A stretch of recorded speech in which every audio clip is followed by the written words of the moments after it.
శ్రీమాత్రే నమః అండి. డిసెంబర్ 2వ తారీఖు పులిపాడ్యమి అందరికీ తెలుసు. దీనితో పాటు ఇంకా ఒక విశేషమైన పర్వదినం అండి ఆ రోజు. అది ఏమిటి అంటే సోమమావాస్య. సోమమావాస్య అంటే ఏమిటి అంటే అమావాస్య రోజు సోమవారం వస్తే దాన్ని సోమమావాస్య అంటారు. అదేంటండి, ఆదివారం కదా అమావాస్య అంటే. అమావాస్య గడియలు ఏమాత్రం కొద్ది గడియలు కూడా సోమవారంతో కూడి ఉన్నా దాన్ని సోమామావాస్య కింద లెక్క కడతారనమాట. సో ఆ రోజు కొంచెం అమావాస్య ఉంది కాబట్టి సోమవారము, ఆ రోజు సోమామావాస్య అని అంటారు. ఈ సోమామావాస్య ఏంటి, దీని యొక్క కథ ఏంటి అనేది ఈ వీడియోలో నేను వివరంగా చెప్తానండి. ఇది ఏ విధంగా చేసుకోవాలి, అసలు ఇది ఎందుకు చేసుకోవాలి, ఎవరు చేసుకోవాలి అనేది కూడా నేను ఈ కథలో వివరంగా చెప్తానండి. ఇక కథలోకి వచ్చినట్టయితే, ఒక ఊరిలో ఒక సావుకారు ఉంటాడు. అతడికి 7 మంది కుమారులు, ఒక కుమార్తె ఉంటుంది. వారు వచ్చిన ఊర్లో ఉన్న వారికి, పొరుగు ఊర్ల నుంచి వచ్చిన వారికి ఎవరికైనా సరే దానాలు, ధర్మాలు, భోజనాలు అన్నీ చేయించడము, పండితులకి అందరికీ సత్కారాలు చేయడం, ఇవన్నీ చాలా బాగా చేస్తూ ఉండేవారు. ప్రతిరోజు వారింటికి ఒక మహానుభావుడు, పండితుడు వచ్చేవాడు. అతడు ప్రతిరోజు కూడా ఆ 7 కుమారుల యొక్క భార్యలు ఎవరైతే ఉన్నారో వారిని దీర్ఘ సుమంగళి భవ అని ఆశీర్వదించడం, పుత్రపౌత్రాభి సిద్ధిరస్తు అని, అష్టైశ్వర్యాల సిద్ధిరస్తు అని ఇలా రకరకాలుగా ఆశీర్వదించేవాడు. కానీ ఏ రోజు కూడా తన కుమార్తెను ఆశీర్వదించలేదు. ఇది ఒకనాడు వాళ్ళమ్మ గమనిస్తుంది. గమనించిన తర్వాత సరే రేపు చూద్దాము అని వాళ్ళమ్మ తెల్లారి చూస్తుంది. ఆ రోజు కూడా అదే విధంగా అవుతుంది. ఆ పండితుడు ఆ 7 కోడళ్ళకి మాత్రమే ఆశీర్వచనం ఇస్తాడు, కూతురికి ఇవ్వడనమాట. ఈ విధంగా గమనించిన తల్లి మరుసటి దినం ఏం చేస్తుంది అంటే, ఆ పండితుడు రాగానే, బ్రాహ్మణోత్తమ ఏమిటిది, నా కూతుర్ని ఎందుకు ఆశీర్వదించట్లేదు మీరు అని అడుగుతుంది. అప్పుడు అతను మౌనంగా ఇంట్లో నుంచి వెళ్ళిపోతాడు. ఈవిడికి ఇంకా అనుమానం బలమై ఎలాగైనా సరే అసలు ఎందుకు ఇది ఇలా జరుగుతుంది అని తెలుసుకోవాలని ఒక పండితుడి దగ్గరికి వెళ్తుంది. వెళ్ళి తన యొక్క కూతురు యొక్క జాతకాన్ని అతని ముందు పెడుతుంది.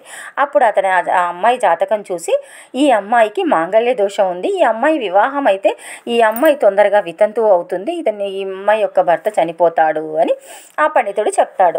అప్పుడు ఇంకా భార్యాభర్తలు ఇద్దరు తన కూతురు కోసం చాలా బాధపడి దీనికి ఉపాయం ఏమైనా ఉందా అని అతన్ని అడుగుతారు. అప్పుడు అతను ఒక సమాధానం ఇస్తాడనమాట. ఏమిటి అది అంటే, ఈ సముద్రానికి చివరన, సముద్రము ఒడ్డున ఒక స్త్రీ ఉంటుంది. చాలా ఏంటంటే ఆ స్త్రీ ప్రతిదినము పూజలు, పునస్కారాలు, సాంప్రదాయాలు అన్నీ పాటిస్తూ నిష్ఠాగరిష్టంగా ఉండే స్త్రీ ఆ స్త్రీ ఇంటికి వెళ్ళి, నీ కూతురు ఆమె యొక్క సుమంగళి పంచమాంగళ్యాల నుంచి కుంకుమని నీ కూతురు తెచ్చుకుందంటే నీ కూతురికి మాంగళ్యం బలపడుతుంది అని ఆ పండితుడు చెప్తాడనమాట. సరే అనేసి ఆ అమ్మాయి తన యొక్క 7 అన్నలను తీసుకొని వెళ్ళి అలా ప్రయాణం అవుతుంది సముద్ర తీరం నుంచి. అలా వెళుతూ ఉంటే వారికి సముద్ర తీరంలో దారి తెలియదు.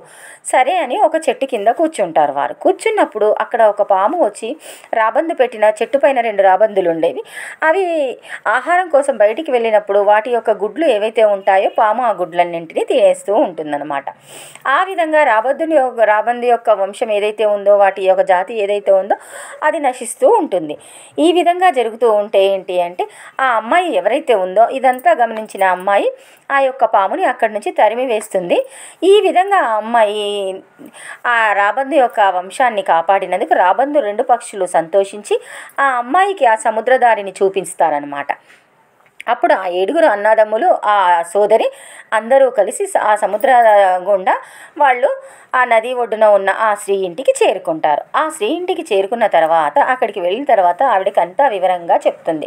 అప్పుడు ఆ స్త్రీ ఆవిడకి తన పాపటిలో ఉన్న కుంకుమని ఈ అమ్మాయికి ఇస్తుందన్నమాట. ఇచ్చిన తర్వాత ఈ అమ్మాయి ఆ కుంకుమని నుదుటిన ధరించి ఇంటికి వస్తుంది. ఇలా జరిగిన తర్వాత ఈ స్త్రీ ఏ స్త్రీ అయితే పాపటిలోని కుంకుమని ఆ అమ్మాయికి ఇచ్చిందో ఆ యొక్క స్త్రీ యొక్క మాంగళ్యం బలహీనపడి అప్పుడు ఆవిడ ఏమవుతుంది అంటే, ఆవిడ యొక్క భర్త అనారోగ్య పాలవుతాడు, మృత్యుకి దగ్గరవుతాడు. అప్పుడు వెంటనే ఆ స్త్రీ ఏం చేస్తుంది అంటే, పరమ భక్తురాలు కాబట్టి ఆ స్త్రీ పరమేశ్వరుణ్ణి కోరుకొని ఒక రావి చెట్టు దగ్గరికి వెళ్ళి చెంబులో నీటిని తీసుకొని వెళ్ళి 108 ప్రదక్షిణలు చేసి రావి చెట్టు చుట్టూ ఆ నీటిని ఆ రావి చెట్టుకి పోసి ఆ పరమేశ్వరుడికి దండం పెట్టుకొని శివాలయంలో వెళ్ళి పూజలు చేసి ఆ పరమేశ్వరుడికి అభిషేకం చేస్తుందన్నమాట. ఈ విధంగా చేయటం వల్ల ఆవిడ యొక్క మాంగళ్యం బలపడి ఆవిడ యొక్క భర్త మళ్ళీ బ్రతికి ఆరోగ్యవంతుడు అవుతాడనమాట. ఇక్కడ ఇది ఇలా జరగక అక్కడ ఆ అమ్మాయి ఈ స్త్రీ యొక్క కుంకుమను ధరించింది కాబట్టి ఆ అమ్మాయికి మంచి భర్త దొరికి సౌభాగ్యంతో చాలా ఏళ్ళు పిల్లా పాపలతో సుఖంగా ఉంటుందన్నమాట. అందుకోసమని ఎవరైనా సరే భర్తల యొక్క ఆయుష్ కోసము లేదా మంచి భర్త కోసం లేదా సుమంగలిగా ఉండడం కోసం ఎవరైతే అనుకుంటారో, అంటే భారతదేశంలో ఉన్న ప్రతి స్త్రీ, లోకంలో ఉన్న ప్రతి స్త్రీ కోరుకునేది సుమంగలిగా ఉండాలనే కదా.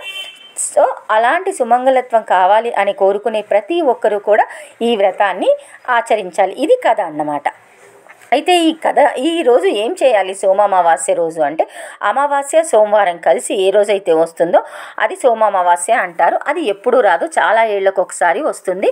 అయితే ఈరోజు ఏం చేయాలి అంటే, ఒక రావి చెట్టు లేదా రావి చెట్టు వేప చెట్టు కలిసి ఉన్నాయి, లేతగా ఉన్న చెట్లు కాదు, బాగా ముదురు ఉండి కాండం బాగా లావుగా ఉండి, అంటే చాలా ఏళ్ళ తరబడి ఉన్న చెట్టు ఎక్కడైతే ఉంటుందో రావి చెట్టు వేప చెట్టు కలిసి లేదా ఓన్లీ రావి చెట్టు ఉంటే అక్కడికి వెళ్ళేసి మీరు ఆ చెట్టుకి నీరు పోసి పసుపు కుంకుమ దీప ధూప నైవేద్యాలు అన్నీ సమర్పించిన తర్వాత 108 ప్రదక్షిణలు చేయాలి.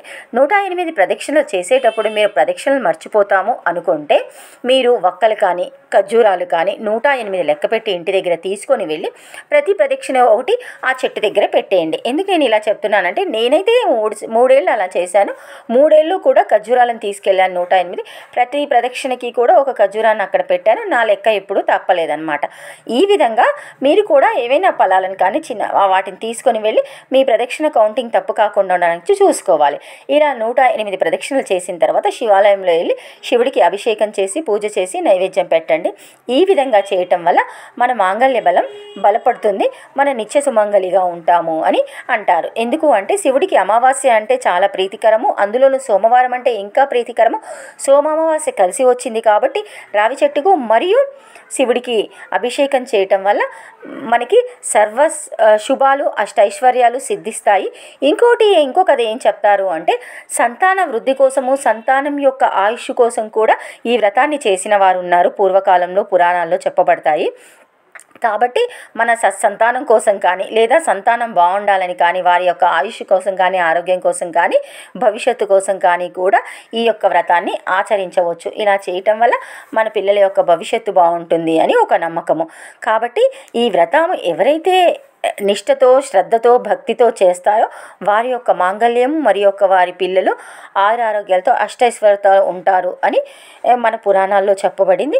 ఎక్కువగా ఇది ఏంటి అంటే నార్త్ ఇండియాలో ఉత్తర భారతదేశంలో చేస్తారు. కాకపోతే దక్షిణ భారతదేశంలో కూడా ఈ మధ్యకాలంలో చాలామంది చేస్తున్నారు. ఈ మధ్యకాలంలో కాదు, నేను 15 ఏళ్ళ బట్టి చేస్తున్నాను. నాకైతే చాలా బాగా అనిపించింది. మధ్యలో నాకు కుదరకపోతే ప్రతి సోమామావాస్యకి చేయలేకపోయాను. కాకపోతే 3 సోమామావాస్యలు మాత్రం ఖచ్చితంగా చేశాను. మీరు ప్రతిసారి చేయడం కుదరకపోతే అట్లీస్ట్ ఒక 3 సోమామావాస్యాలైనా చేయడానికి ట్రై చేయండి.